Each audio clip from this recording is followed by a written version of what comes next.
Hello à tous, bienvenue dans ce nouvel épisode de Concept Redac, le podcast dans lequel nous revenons ensemble sur les arcanes du marketing, de la publicité et tous les secrets de la rédaction publicitaire.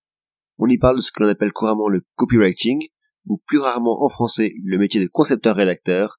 Au fil des épisodes, vous allez apprendre ainsi comment construire et rédiger un argumentaire convaincant et passer à l'action pour donner un coup de boost à tous vos projets. D'ici là, je vous souhaite un excellent épisode en espérant qu'il vous intéressera.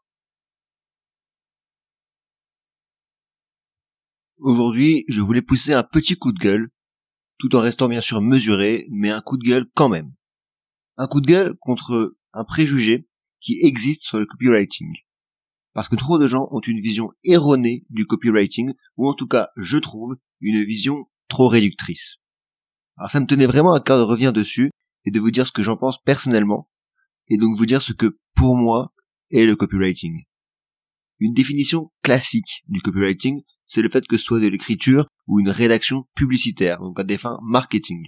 Et c'est vrai, en effet, le copywriting est avant tout utile dans une optique de vente, c'est vrai. Le copywriter est ainsi mis à contribution pour trouver un slogan publicitaire, irrésistible bien sûr, pour rédiger des pages de vente, des landing pages, dont l'objectif est de transformer les visiteurs, transformer le prospect en client. C'est vrai. Il est aussi appelé à rédiger des accroches publicitaires pour de la publicité en ligne, sur Google Ads, sur Facebook Ads, à écrire des emails de vente.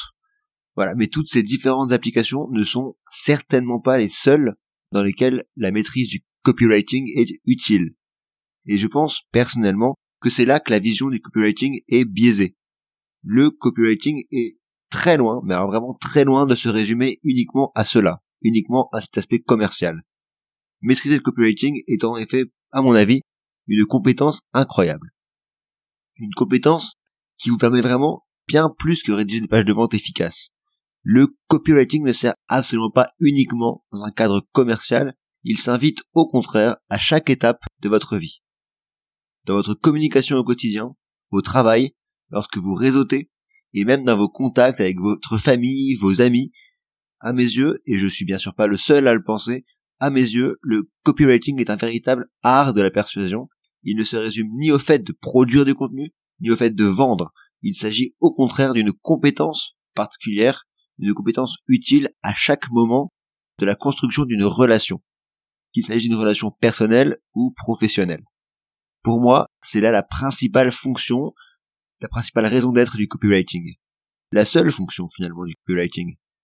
L'idée, c'est donc que celui-ci doit vous permettre de construire de véritables relations, des relations solides avec les autres. Tout simplement, alors pourquoi ? Parce qu'il s'appuie sur un principe très simple. Un principe très simple, mais très puissant. Ce principe, c'est l'écoute de l'autre. Le fait de s'intéresser à l'autre, qu'il s'agisse d'un prospect, comme de quelqu'un sur LinkedIn, sur Tinder, sur Mythic, en fait, de n'importe qui. Un bon copywriter, c'est quelqu'un qui sait se taire, qui sait prendre le temps d'écouter l'autre, de le comprendre, d'apprendre à le connaître, pour ensuite lui fournir un message personnalisé. Un message qui est adapté sur mesure, qui sera percutant, qui sera convaincant, parce que il est centré sur ce que recherche l'autre. À mes yeux, un copywriter, c'est tout sauf un requin, tout sauf un vendeur agressif qui cherche à vous vendre à tout prix un truc dont vous n'avez pas besoin. À mes yeux, un copywriter, c'est un amoureux de l'humain, quelqu'un qui s'intéresse en profondeur aux autres. Je veux donc finir cet épisode par préciser un maximum ma vision des choses. La rédaction de pages de vente agressives, ou qui ne s'intéresse pas du tout au client final, ne m'intéresse pas moi personnellement. La volonté de caser un produit ou un service à tout prix me répugne complètement. Ça ne correspond donc tout simplement pas à ma vision des choses, à ma vision du monde.